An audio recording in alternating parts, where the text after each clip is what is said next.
අභ්‍යන්තර විගණනය සහ පාලනයන් පිළිබඳව විනිවිද පෙනෙන ආදර්ශයක් සපයමින් පීපල්ස් ඉන්ෂුරන්ස් සමාගම මීට වසර 6කට පමණ පෙර සිදු වූ මූල්‍ය අක්‍රමිකතාවයක් පිළිබඳ විමර්ශනය කරන ලෙස කොළඹ වංචා විමර්ශනාංශයට පෙර කළ පැමිණිල්ලක් අනුව ඊට අදාළ විමර්ශන ආරම්භ වී තිබෙනවා.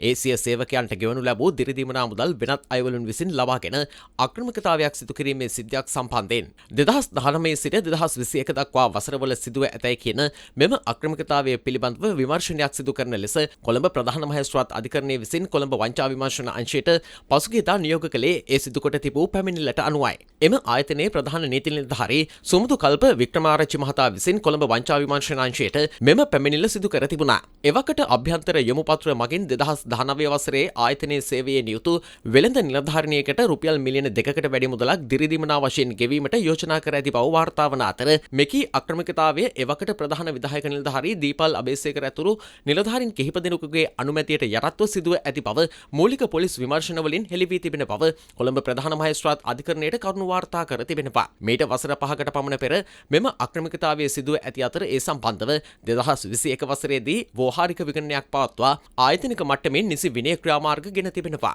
2010 වසරේ මහජන බැංකු සමූහයට අනුබද්ධිත සමාගමක් ලෙස ආරම්භ කොට වර්තමානයේ වන විට මෙරට ප්‍රධානතම රක්ෂණ සමාගමක් ලෙස දැවැන්ත සහ කීර්තිමත් නමක් සටහන් කිරීමට පීපල්ස් ඉන්ෂුරන්ස් සමාගමට හැකි වී තිබෙනවා. මෙම සාර්ථකත්වයට ඉවහල් වනුයේ සමස්ත කාර්ය මණ්ඩලයේ විනයගරුක කැපවීම සහ ආයතනික වශයෙන් පවතින විධිමත් පරිපාලන විගණන ක්‍රියාවලියයි. රක්ෂණ සමාගමක වඩාත් වැදගත් වන්නේ එය මොනතරම් ජනතාවට සමීපව සහ ප්‍රායෝගිකව කටයුතු කරනවාද යන්න කාරණය සහ එහි හිමිකම් නිසිලෙස ගෙවීමේ මූල්‍ය ශක්තියයි. මෙම අක්‍රමිකතාවයන් පිළිබඳව පීපල්ස් ඉන්ෂුරන්ස් සමාගම සංවේදී වීමත් එම ආයතනයේ අභ්‍යන්තර සහ බාහිර විනය මෙන්ම දැක්මද අනාවරණය වන බව මූල්‍ය විශ්ලේෂකින් පෙන්වා දෙනවා.